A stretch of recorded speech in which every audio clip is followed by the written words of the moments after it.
I'm Dave Morris. Will you sit down with Mayor Mick Cornett today? We take a look at possible changes coming to Tinker Air Force Base and a look ahead at this 7-day forecast. But first up, what is the mayor planning for the future of Oklahoma City?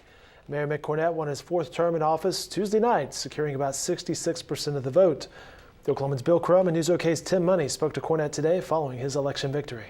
I think it validates the continuum. I think when people look back over the last 20 years, when the first MAPS program was initially voted on, they've seen a gradual improvement in the city.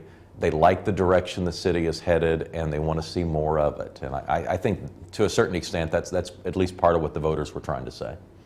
Some of the largest corporations in the U.S. say the same-sex marriage bans in states like Oklahoma forces the companies to go against their values and differentiate their employees. A friend of the court brief was filed with the federal appeals court hearing same-sex marriage cases from Oklahoma and Utah. Companies like Google, Starbucks, Intel, and more than 40 others said they are ultimately hurt by the laws they consider discriminatory. We spoke with the Oklahoman's Chris Castile about the brief earlier this afternoon. Well, basically what they're saying is if you're in a state that bans same-sex marriage, then you've created some administrative burdens for couples there, for the companies dealing with employees, couples there, in terms of employee benefits and the like.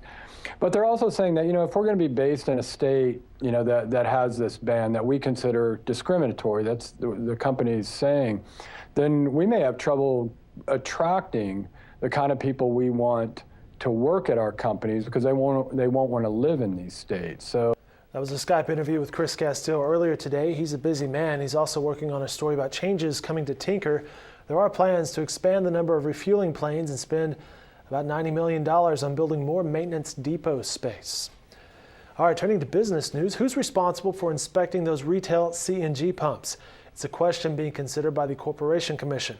Our energy reporter, Paul Monies, reports state legislators asked the agency to finalize new rules.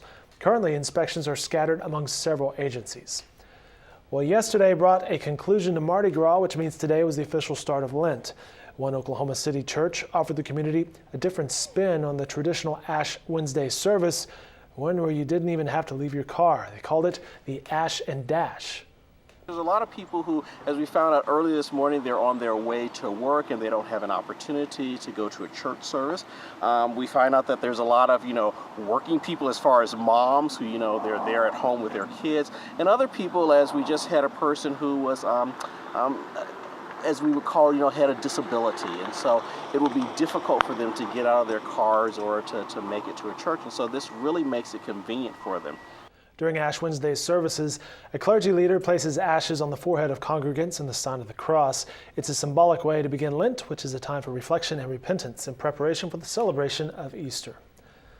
Well, the chance for rain and snow continues into the evening hours. Just look out the window for confirmation of that. While roads might just be wet during the evening commute, overnight temperatures could lead to black ice in the morning drive. Northern and central Oklahoma could see a trace of snow, and some areas could see up to a half an inch, including right here in the metro. The snow should melt away quickly, though. Those highs expected to climb into the 50s or close to the 50s on Thursday. Then even much warmer on Friday with highs close to 70. Bring it on. Chance for winter precipitation returns, of course.